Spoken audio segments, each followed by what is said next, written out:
Our first top story goes this way. About 200 victims were buried on Saturday morning after the attacks by an army of bandits on rural communities in Zamfara State last week. Now, according to reports, the bandits stormed 5 villages in Anka and Bukkuyum local government areas on motorbikes from Tuesday to Wednesday and left behind a trail of blood. Now, without further ado, Oluchi, let's quickly bring in Amadin, right? Yes, let's bring in Amadin Uyi, joins us now for more updates on this story. Many thanks for joining us, Amadin. It's such a sad story on the Monday morning, the 10th of January. But what do you know about these attacks that has happened in recent times? Oluchi, like you said, is sad development for us as a country. Nigeria is at a crossroads where bandits, terrorists, criminal elements are threatening our nationhood and trying to inflict terror on innocent Nigerians. Unfortunately, in the last few days, Zamfara has not been the only place.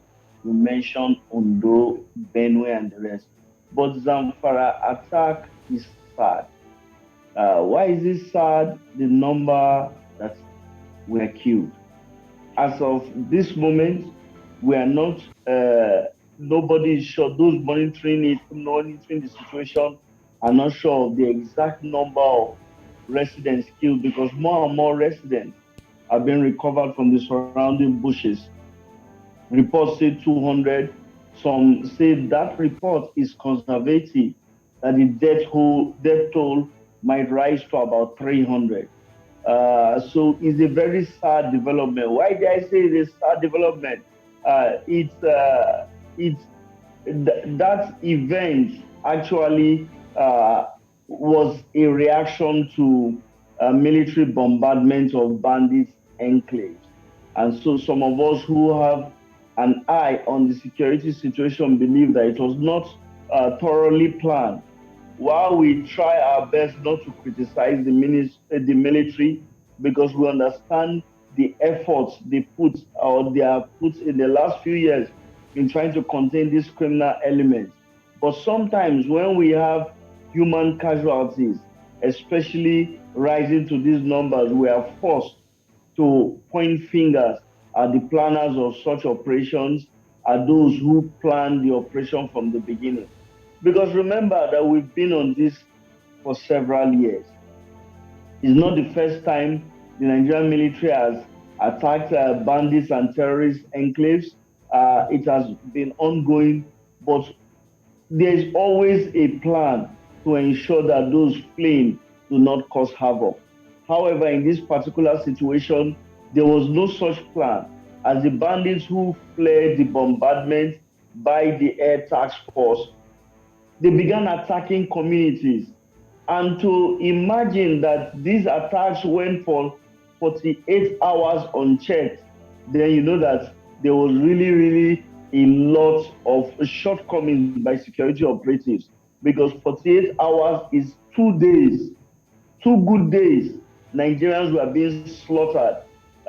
Innocent Nigerians were being slaughtered. Nothing was done. So it boils back to the fact that our strategy, a security strategy, needs to be rejigged. We need to look for a first responder to protect these communities. All right, Amadin. President Muhammadu Buhari, while reacting to the killings, described the action of the bandits as an act of desperation. Before I ask you what's your take on the president's remark, do you think that this act carried out by these bandits is as a result of the fact that they have been declared as terrorists and no longer bandits? No, like I said, indeed what the president has said is very true. It was an act of desperation, because what happened was that the air task force targeted the bandits' enclaves and the areas where they were hibernating in Zamfara. And those that survived the bombardment, in trying to flee from the attack by the military, began rustling cows, stealing, killing innocent Nigerians. So it has nothing to do with their being declared as terrorists. Because before they were declared as terrorists, they have caused so much pain and so much harm on Nigerians. What we are saying is that federal government, this strategy has not worked. It has not worked in the last 1 year. It has not worked in the last 5 years. It has not worked in the last 8 years. We need a form of security to protect these communities. You can't just leave them as lambs left for the slaughter. Anytime these criminal elements decide to go into these communities, nobody is protecting them, they kill. So it's as if we are getting used to hearing that Nigerians are being killed. So that tells us that the value we attach on lives is reducing. It's reducing drastically. So we need to get to the point where we understand that for one Nigerian to be killed, it's a catastrophe. Now we're talking about over 200 Nigerians, and everything is going to continue as normal, like normal. Nobody is going to be reprimanded. There's no change of plan in the current security architecture. We just continue waiting for the next set of Nigerians to be killed. Amadin, I mean, nobody should get used to hearing gory stories like this coming out from any part of the continent. But the headquarters of the Army and the Nigerian Air Force say they're working together to get rid of these callous criminals.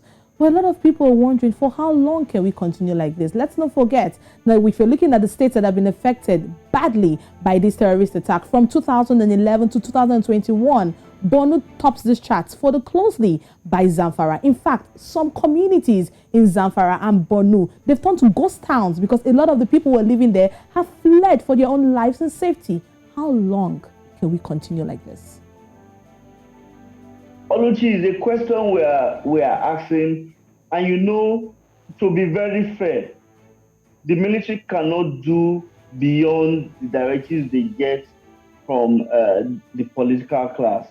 The political elite must chart a way forward. And because the military is subservient and loyal to the political elite, they can only act within the capacity. Remember, it was in this same country we had a chief of army staff that was chief of army staff for over 5 years. And he kept on assuring Nigerians, we are bringing an end to terrorism, we are bringing an end to banditry, we are bringing an end to criminality. And the moment he was replaced, he changed tune, telling Nigerians that you are going to be in this for a very, very long time. So you see, the military, they have tried their best. In all sincerity, we have lost soldiers. A lot of us just celebrated the Christmas, the New Year holidays. Meanwhile, we had soldiers who were on the field fighting to ensure that Nigerians sleep.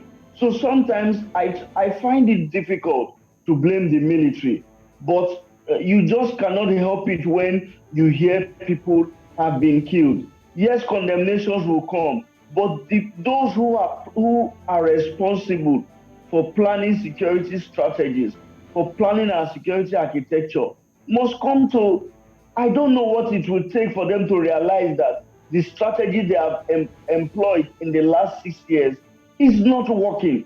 Maybe it will take the citizens to rise up and tell the politicians that enough is enough before something drastic will be done. But as it is, I fear that we will continue to hear these stories into the 2022. Nothing will be changed, because as long as these communities are not protected, as long as these communities do not have any form of protection, there's nothing that can be done. All right. They will be killed the moment bandits and terrorists decide that they want to run into those communities. All right, thank you so much, Amadin Uyi, our Abuja bureau chief right there. Thank you for your contributions to Breakfast Central this morning.